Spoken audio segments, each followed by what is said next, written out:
તો હીરા ઉદ્યોગ માટે પડ્યા પર પાટું જેવા હાલ। હીરાની મજૂરીના સતત ઘટી રહેલા ભાવથી જોબ વર્ગના કારખાનેદાર બેહાલ બન્યા છે। હીરા જોબ વર્ગના 50 થી વધુ કારખાના બંધ કરવાનો વારો આવ્યો છે। છેલ્લા 1.5 વર્ષથી વિષમ પરિસ્થિતિને કારણે દર સપ્તાહે કારખાના બંધ થઈ રહ્યા હોવાનું રત્ન કલાકારોએ જણાવ્યું છે। જ્યારે છેલ્લા અઠવાડિયામાં જ એક સાથે 8 થી 10 કારખાનાને તાળા મારવાની નોબત આવી હોવાની પરિસ્થિતિ જોબ વર્ગના પ્રમુખોએ દર્શાવી છે। હીરાના વેપારીઓ દ્વારા હીરાની મજૂરીના ભાવમાં સતત ઘટાડો કરવામાં આવી રહ્યો હોવાથી જોબ વર્ક કરનારા 12 થી 70 જેટલી ઘંટીના કારખાનેદારોની હાલત દયનીય થવા પામી છે। મજૂરીના ભાવ નક્કી કરવાને લઈ જોબ વર્કના કારખાનેદારો દ્વારા શરૂ કરાવેલા અભિયાનને જોઈએ તેવી સફળતા મળી નથી, જેને લીધે હીરા જોબ વર્ક કરનારા કારખાનાઓને તાળા લાગવા માંડ્યા છે। છેલ્લા 1.5 વર્ષ દરમિયાન જોબ વર્કના 50 થી વધુ કારખાના બંધ પડી ગયા હોવાનું ગુજરાત જોબ વર્ક ડાયમંડ એસોસિએશનનું કહેવું છે। જ્યારે છેલ્લા અઠવાડિયામાં જ એક સાથે 8 થી 10 કારખાનાને તાળા મારવાની નોબત આવી છે અને કારખાનાનો સામાન વેચવા કાઢવો પડ્યો છે।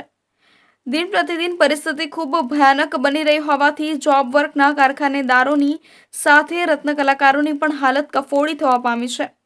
હીરા જોબ વર્કના ઘણા કારખાનાઓમાં 2 રજા રાખવા સાથે કામના કલાકોમાં પણ ઘટાડો કરવામાં આવ્યો છે, જેને લીધે રત્ન કલાકારોને પણ યોગ્ય વળતર મળી શકતું નથી। આજે ઘણી બધી પરિસ્થિતિ ગંભીર થઈ ગઈ છે કે ઘણી વખત જે વેપારીઓ મજૂરી આપે કારખાના કારીગરને પણ અમે નથી આપી શકતા અને કારીગરોનું કામ પણ નથી થતું અને ઘણી વખત વેપારીઓ એવો ત્રાસ આપે છે કે મજૂરી લેવા ટાઈમે ઓછી મજૂરી આપે છે કે 1400 નક્કી કરેલા હોય તો 800 રૂપિયા લેખે હિસાબ લઈ જાઓ, એવો બધો પણ ત્રાસ આપે છે।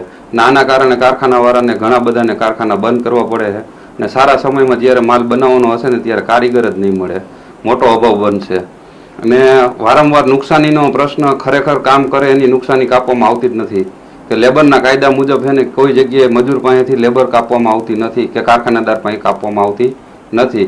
આજે કારખાનો બંધ કરવાની પરિસ્થિતિ અને સટાસટ એટલે બંધ થઈ રહ્યા છે કે ઘટતી મજૂરી અને માર્કેટની અંદર એવી કોઈ મજૂરી આવતી નથી યોગ્ય, એટલે કારખાનેદારોને લેવલ પણ નથી થતું, એટલે કારખાનેદારો માલ નથી લેતા અને કારીગરોને નથી આપી શકતા, એટલે આ બંધ કરવું પડે એવી પરિસ્થિતિ આવી ગઈ છે। હું તમને વાત કરું 1.5 વર્ષ પહેલાની, તો 1.5 વર્ષ પહેલા જે અમે 2000 થી 2500 2800 જેવી મજૂરી હાલતી હતી, રાઉન્ડની 1200 થી લઈને 1500 1800 ચાલતી હતી, એની જગ્યાએ આજે 950 થી લઈ અને 1250 રૂપિયા માંડ મજૂરી આવે છે, એટલે કારીગરોને વળતર ન આપી શકે। 20 થી 25 વર્ષથી આ હીરાનું કામ કરું છું અને 3 મહિનાથી આ મારું કારખાનું બંધ થઈ ગયું છે અને હું નવરો રખડું છું। અત્યારે કોઈ જગ્યાએ કામ ધંધો નથી અને પ્લસમાં જે મારો પગાર હતો એ બાકી છે। શેઠ પાસે માગું તો શેઠ એમ કહે છે કે વેપારીના હજી આવ્યા નથી, મારી પાસે પૈસા આવ્યા નથી અને ટુકડે ટુકડે આપણે બહુ માગીએ તો 5000 10,000 આપે છે, જે એમનું એની રીતે આડાવડા કરીને અને પછી અત્યારે 3જો મહિનો ચાલુ થયો, બધા કારીગરો અમે 10-12 કારીગરો હતા ત્યાં, તો નક્કી કર્યું, શેઠને કીધું શું કરવાનું, તો વેપારી હજી આપતો નથી તો કે ચાલો આપણે વેપારી પાસે જઈએ, સાચું છે ખોટું છે બધું કરવા। છેલ્લા ઘણા વખતથી હીરા ઉદ્યોગની પરિસ્થિતિ ભયંકર થઈ ગઈ છે। મંદીના કારણે ક્યાંક આત્મહત્યા કરવાનો વારો આવ્યો છે તો ક્યાંક વ્યવસાય બદલવાનો। આ અંગે જોબ વર્કર પ્રમુખ અને કારખાનેદારોએ જણાવ્યું હતું કે હીરાના વેપારીઓ દ્વારા એટલી ઓછી મજૂરી આપવામાં આવે છે જે કારીગરોને પણ આપી શકાય તેમ હોતી નથી। મજૂરીના ભાવ નક્કી કર્યા પછી પણ પેમેન્ટ આપતી વખતે ઓછા રૂપિયા આપી કારખાનેદારોને કેટલાક વેપારી ત્રાસ આપતા હોવાની વેદના કારખાનેદારોએ વ્યક્ત કરી છે, જેને લીધે કારખાનેદારોને પોસાતું નહીં હોવાથી કારખાના બંધ કરવા પડી રહ્યા છે। ડાયમંડ ઇન્ડસ્ટ્રીમાં આવું જ ચાલતું રહેશે તો સારા સમયમાં હીરાના કારીગરો મળશે નહીં। જોબ વર્કના કારખાના બંધ થવા પાછળનું મુખ્ય કારણ મજૂરીના ઘટેલા ભાવ છે।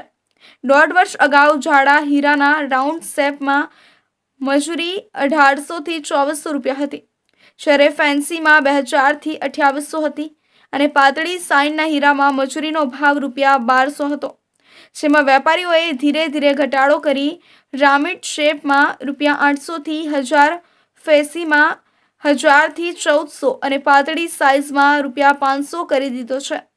પોતાનું અસ્તિત્વ ટકાવી રાખવા કારખાનેદારોએ ભાવ ઘટાડવો જોઈએ નહીં।